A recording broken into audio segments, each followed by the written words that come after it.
mengubahkan kehidupan kita selain daripada Roh Kudus sendiri. Mari yang rindu untuk mengalami jamahan Tuhan, angkat tanganmu dan katakan,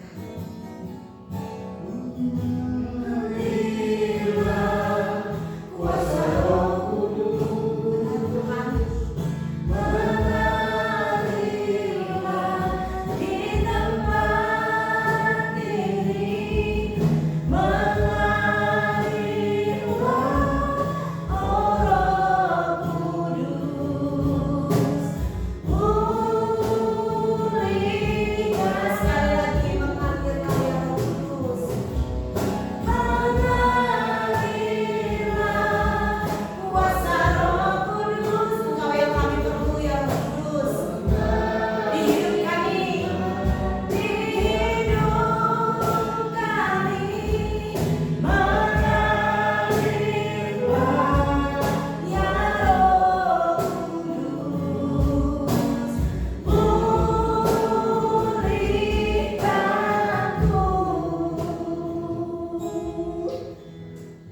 Benar Tuhan, biarlah lagu yang kami naikkan bukan hanya sekedar lagu yang kami nyanyikan dengan bibir kami, tetapi boleh menjadi satu doa yang keluar dari hati kami, bahwa satu kerinduan kami Tuhan adalah Engkau menjamah dan melawat kami senantiasa.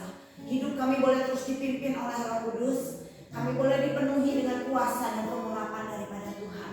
Sebab Roh-Mu itu yang sanggup mengubahkan setiap kami yang hadir pada hari ini Tuhan. Tidak hanya kami, tetapi seluruh orang yang ada di tempat ini Tuhan. Kami percaya Roh Kudus mengalir di tempat ini. Engkau berkuasa, hadirat-Mu Tuhan menjamah setiap hati Tuhan. Menjamah setiap hati yang keras Tuhan di dalam nama Tuhan Yesus. Memulihkan hati yang luka, menyembuhkan yang sakit, melepaskan yang terikat Tuhan. Hamba sebagai manusia terbatas, tetapi Roh-Mu tidak terbatas. Karena itu bekerjalah Tuhan. Biarlah pengurapan yang daripada Tuhan itu mengurapi sehingga setiap kata yang keluar dari lidah bibir hamba itu adalah firman yang adalah Allah sendiri yang boleh mengubahkan kehidupan setiap kami. Terima kasih Tuhan. Biarlah tanah hati kami boleh menjadi tanah yang gembur, yang siap ditaburi oleh firman Tuhan. Yang siap menerima Tuhan sama-sama, siap menerima firman Tuhan sama-sama katakan amin. Amin. Silakan duduk. Shalom Bapak Ibu Saudara yang dikasihi Tuhan. Kita akan mendengarkan firman Tuhan pada siang hari ini dari Yohanes 5 ayat 1 sampai 18. Ya, yang buka Alkitab boleh dibuka Alkitabnya, yang punya handphone yang punya Alkitab di handphonenya boleh buka Alkitab di handphonenya. Yohanes 5 ayat 2 ayat 1 ya. Tapi kita nggak akan baca semua karena waktu kita nggak cukup. Kita nanti saya harap setiap kita boleh baca ya. Yohanes 5 ayat 1 sampai 18. Bisa zoomnya di fokus ke apa? Ini direkam? Enggak. Pengen direkam boleh?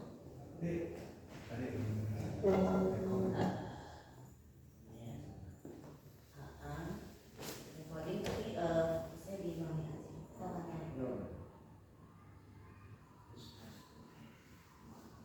Hostnya papi?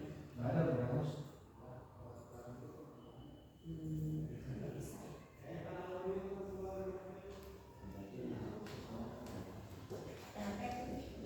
Itu kan direkam itu. Oh itu dia.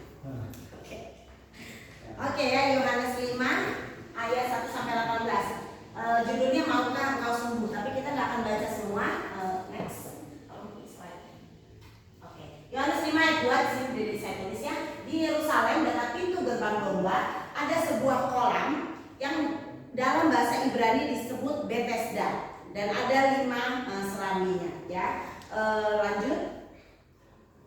Kita semua bisa bantu baca ya. 1, 2, 3. Dan di serambi-serambi itu berbaring sejumlah besar orang sakit, orang-orang buta, orang-orang timpang, dan orang-orang lumpuh yang menantikan goncangan air kolam itu. Lanjut.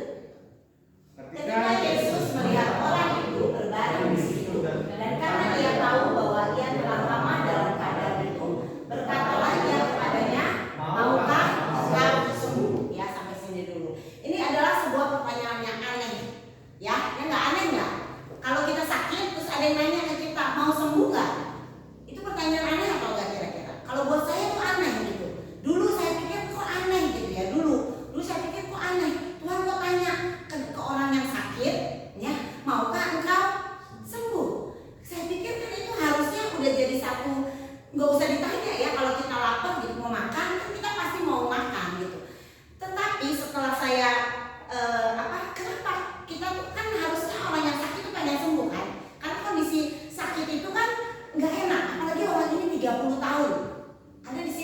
selama 30 tahun, sudah dari 30 tahun keadaannya menderita, ya sudah sakit selama 30 tahun.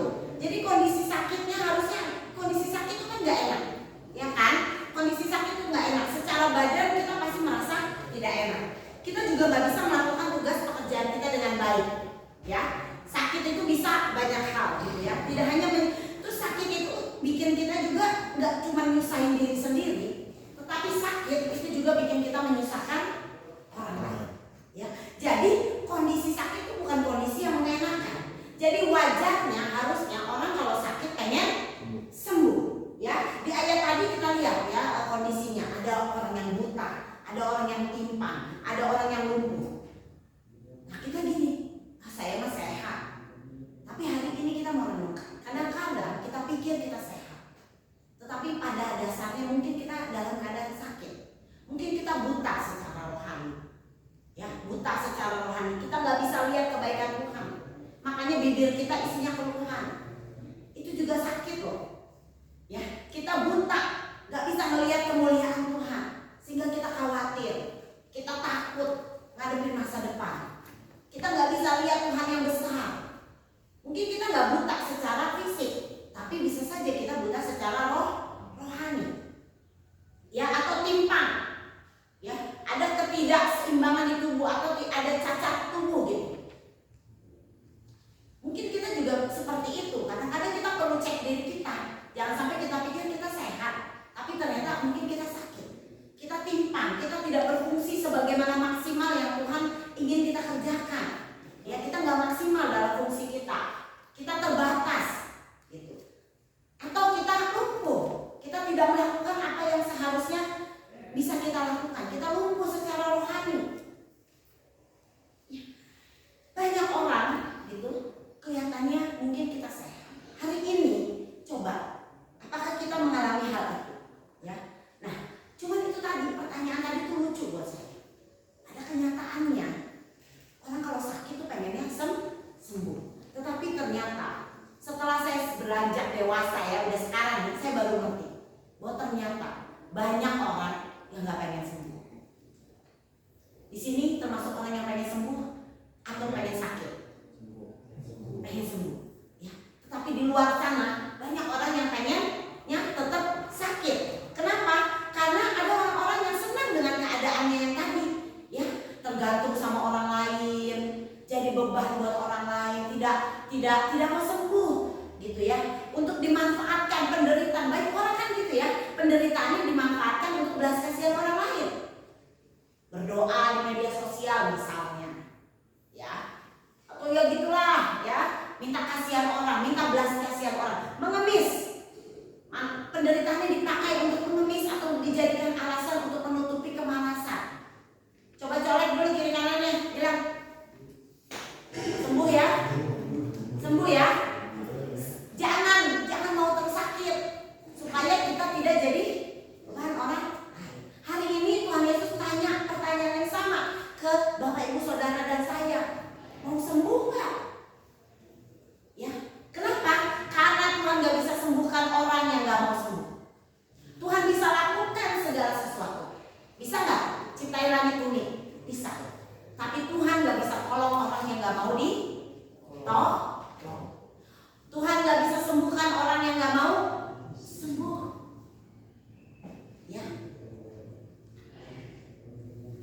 Tuhan rindu menyembuhkan Bapak Ibu Saudara dan saya. Berapa banyak di sini yang rindu untuk mengalami pemulihan daripada Tuhan?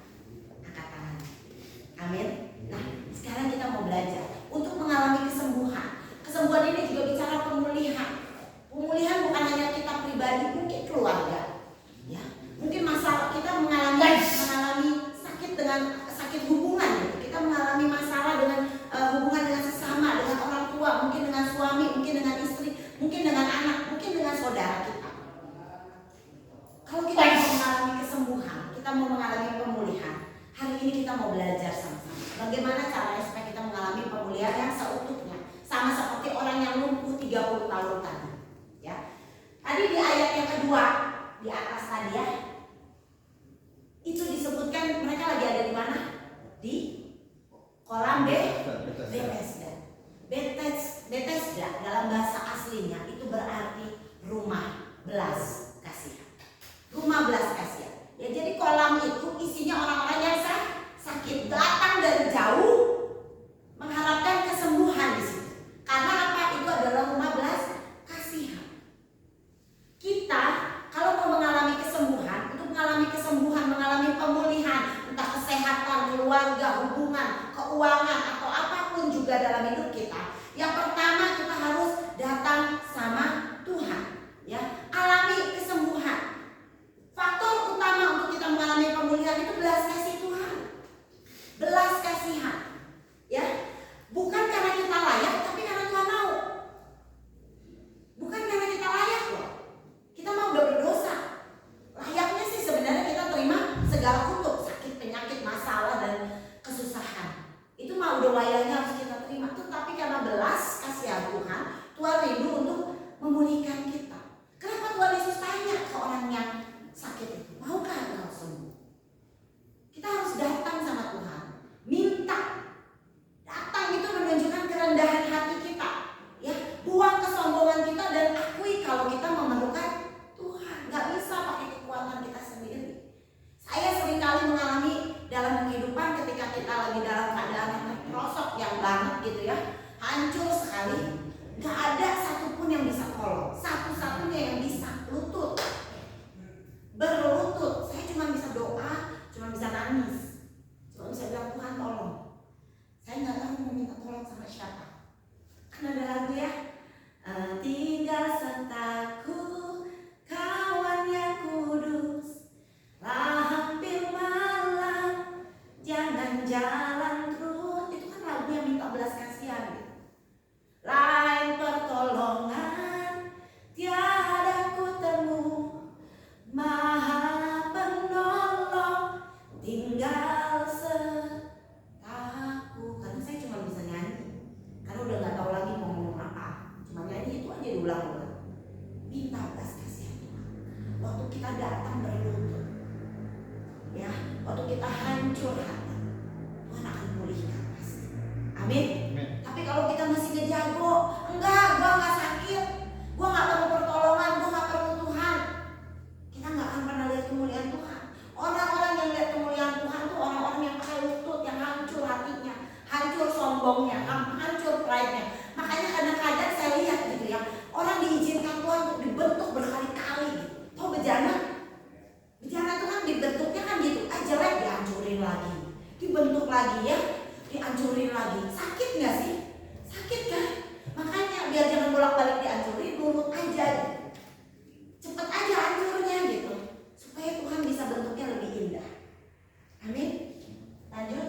Amsal 18 ayat 12 katakan, tinggi hati mendahului kehancuran, tetapi kerendahan hati mendahului kehormatan. Mari kita rendahkan hati kita, minta belas kasihan daripada Tuhan. Kalau Tuhan tanya maukah kau sembuh, bilang mau banget Tuhan. Bilang 1, 2, 3, mau banget. Bilang ke kiri kanannya, mau banget. Mau banget. Mau banget sembuh. Datang sama Tuhan, Tuhan pulihkan. Gak ada yang gak bisa Tuhan lakukan. Mau kita katanya apa ya, kita katanya mengalami masalah dengan kesehatan mental kita, Tuhan bisa pulihkan. Walaupun kata dunia susah, bisa. Bisa. Masalah kita mau terima atau enggak. Yang kedua yang harus kita alami, ini responi persoalan dengan benar, ya.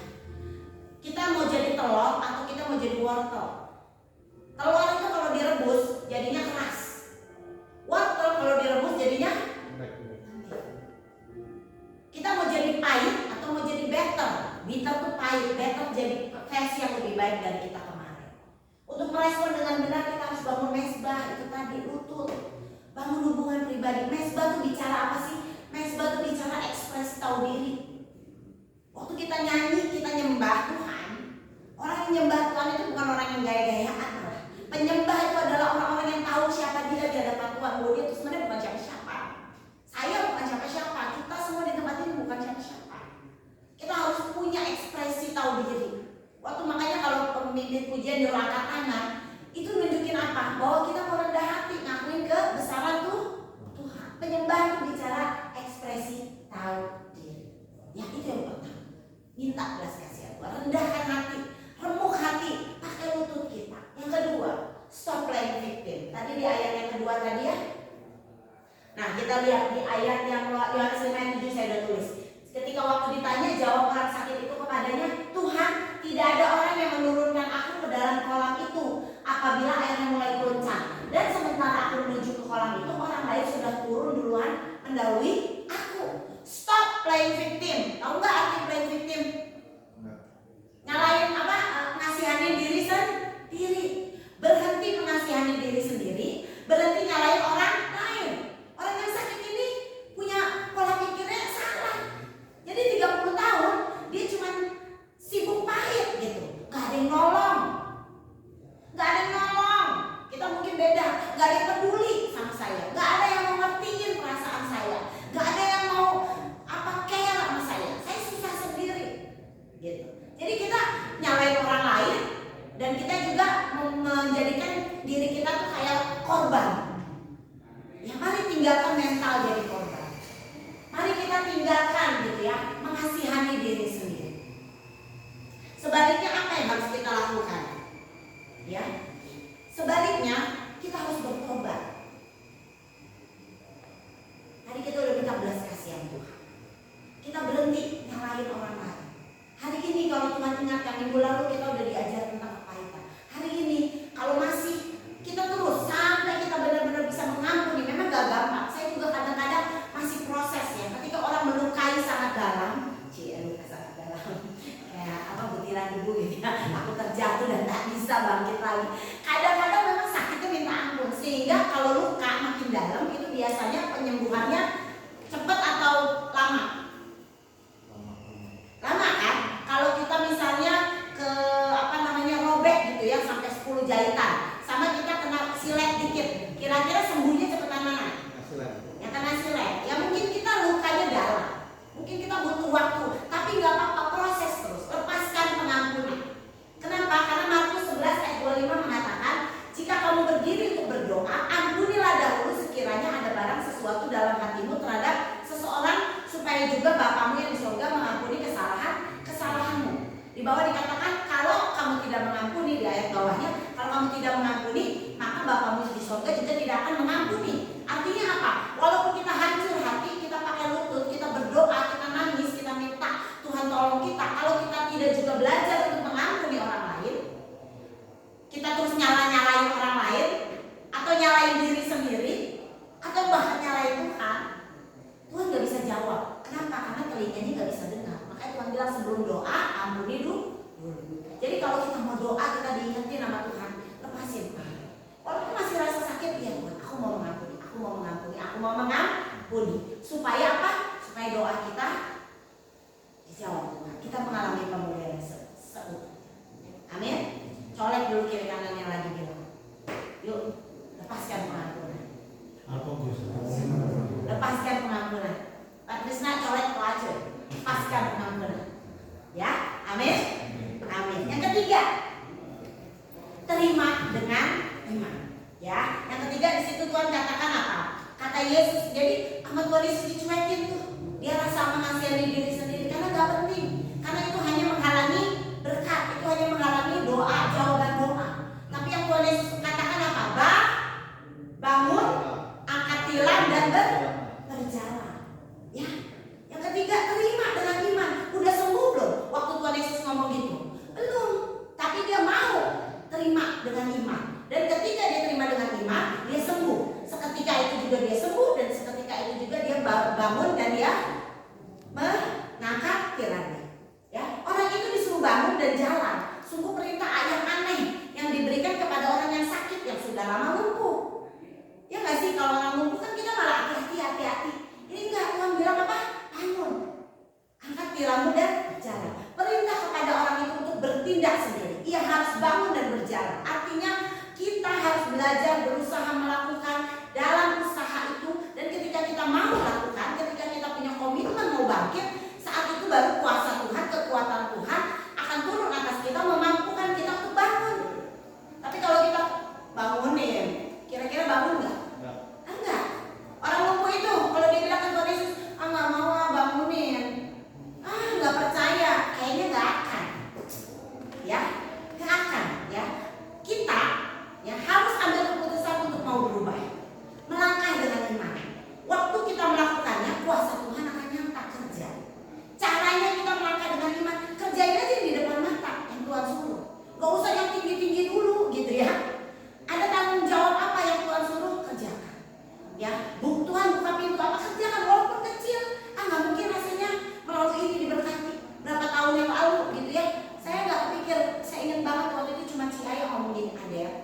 Gitu. Waktu itu kami lagi ngalami kesulitan keuangan yang parah. Ada yang udah kamu jual aja Rica, kata Cia ya waktu itu, almarhum Cia.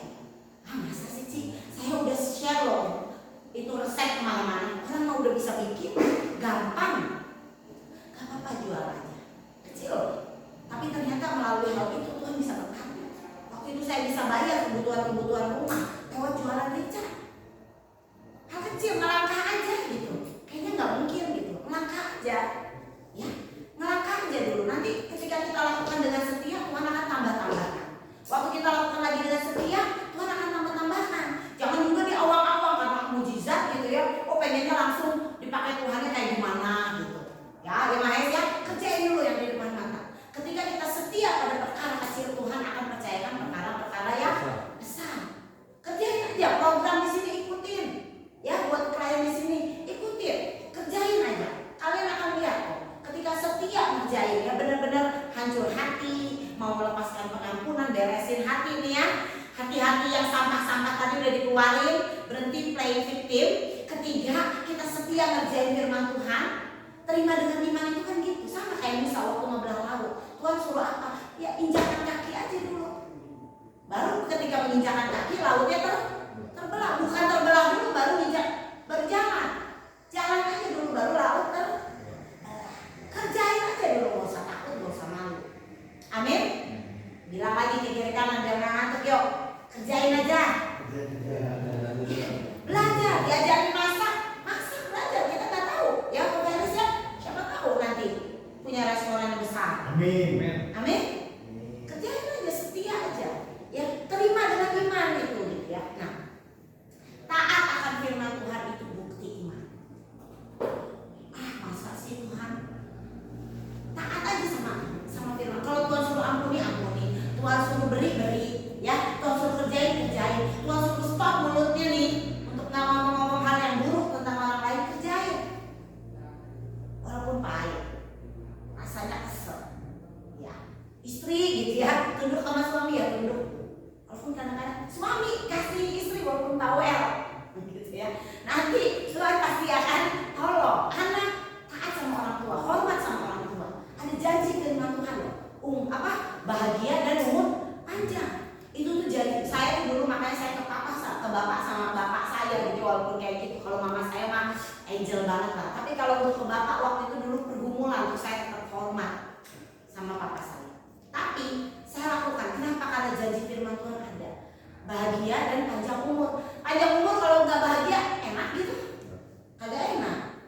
Bahagia tapi pendek umur mau sih? Enggak, pengennya kan panjang umur terus bahagia. Hormatilah orang tua. Ya. Nah, yang terakhir, hiduplah dalam pertobatan. Yohanes 5:14 tulis katakan, kemudian Yesus bertemu dengan dia itu orang yang sudah sembuh tadi ya. Dalam bait Allah lalu berkata kepadanya, engkau telah sembuh. Jangan berbuat dosa lagi supaya padamu jangan terjadi yang lebih buruk. Bertobat, hidup dalam pertobatan artinya apa? Bertobat itu bahasa aslinya metanoia. Metanoia itu artinya apa? Perubahan pola pikir. Perubahan, saya catat di situ, perubahan pola pikir. Perubahan pola pikir yang menghasilkan perubahan perilaku. Kalau dibaca selanjutnya, orang itu keluar menyaksikan, oh itu Yesus yang nyuruh saya angkat tilam. Itu resiko loh, angkat tilam di hari Sabat. Waktu itu tuh resiko, karena itu melanggar Taurat. Tapi dia mau. Jadi perubahan perilaku yang dihasilkan oleh perubahan pikiran, itu yang namanya pertobatan. Makanya tadi yang nomor 2, stop playing victim. Bertobat dulu pikirannya. Ketika pikiran kita bertobat, nggak lagi nyalain orang, nggak nyalain keadaan gitu. Ya udahlah, emang saya mah lahirnya mah jelek gitu. Dan dia mah cakep gitu ya. Wah saya mau begini, saya mau begitu, saya mah stop.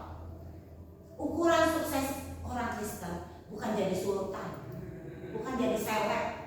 Ukuran sukses orang Kristen adalah jadi seperti Kristus. Kristus bukan sultan. Nah, sultan yang zaman now ya, yang flexing pakai mobil-mobil mewah, gitu, crazy rich bukan, gitu. Tapi ukurannya apa? Meskipun Kristus sederhana, tapi dia memperkaya banyak orang, menyembuhkan banyak orang sakit. memulihkan banyak orang yang hatinya luka. Jadi apapun keberadaan kita, mungkin kita ditempatkan di tempat ini atau di mana dengan kondisi seperti apa, yang penting di mana kita berada, di situ kita jadi amin. Hiduplah dalam pertobatan supaya kita terus mengalami pemulihan. Kenapa? Karena kalau kita tidak hidup dalam pertobatan, bahkan keadaan kita akan semakin buruk. Kita mungkin sudah pulih, tapi mari terus hidup dalam pertobatan. Ubah terus pola pikir kita dengan cara apa? Baca firman. Baca firman Tuhan. Saat teduh firman. Itu akan mengubahkan pola pikir. Ketika pola pikir kita berubah, perilaku kita berubah. Ketika perilaku kita berubah, maka kepercayaan Tuhan kepada kita pun akan berubah, akan bertambah-tambah. Kita percaya sama Tuhan gampang, tapi bikin Tuhan percaya pekerjaan-pekerjaannya kepada kita itu gak gampang. Caranya tadi, mari setia pada perkara kecil, maka Tuhan akan percayakan perkara-perkara besar. Kalau di sini yang punya orang anak, kau ingin melihat anak-anakmu diberkati, menjadi keturunan yang perkasa itu, kerjakan firman Tuhan dengan setia. Hiduplah dalam pertobatan. Saya gak yakin Tuhan akan pulihkan orang yang hidupnya gak mau berubah. Saya gak yakin ya, kita berdoa untuk kesembuhan contohnya gitu. Kita mau berdoa untuk kesembuhan, tapi kita terus makan yang dilarang. Kira-kira bisa sembuh? Enggak olahraga, gak bisa ya. Kita pengen diberkati, tapi kita gak mau kerja, bisa? Enggak. Kita pengen punya duit nih, tapi kita gak mau kerja, enggak bisa. Mari melangkah dengan iman itu bukan cuma tidur-tiduran nunggu turun dari langit, tidak, tapi melangkah kerjakan apa yang menjadi bagian kita. Ya, didik anak kita di dalam takut akan Tuhan. Jadi teladan. Anak-anak itu bukan pendengar yang ulung.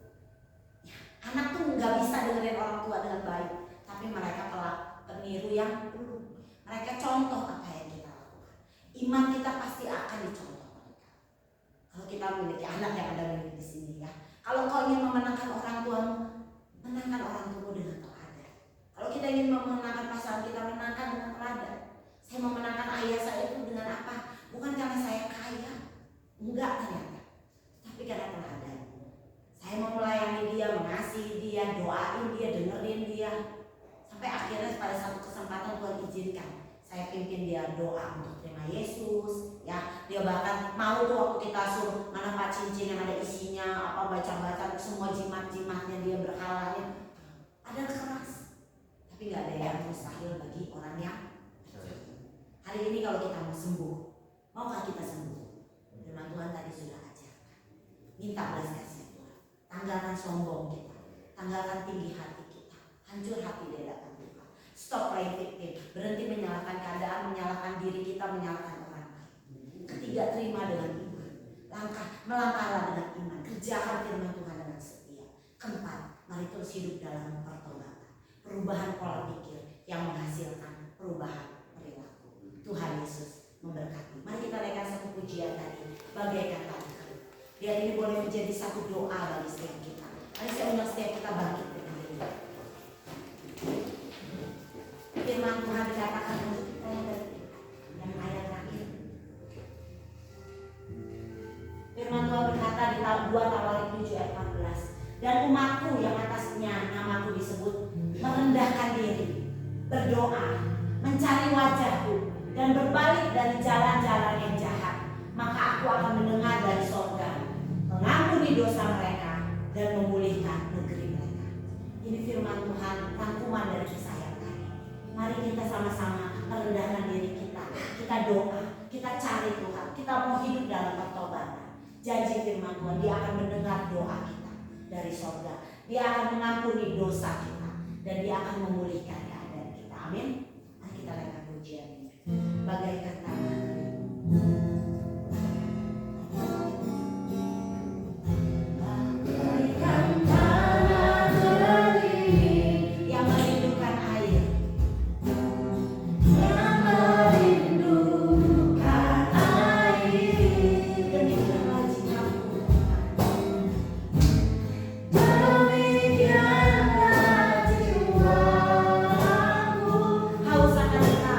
Haus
dada saya akan berdoa bagi Engkau.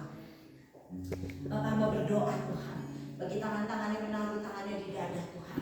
Engkau yang sanggup menjaga dan melawan mereka Tuhan. Hamba terbatas secara manusia, tetapi hamba percaya bahwa Roh Kudus tidak terbatas. Dan hamba percaya Engkau mengasihi mereka dan rindu untuk memulihkan kehidupan mereka Tuhan.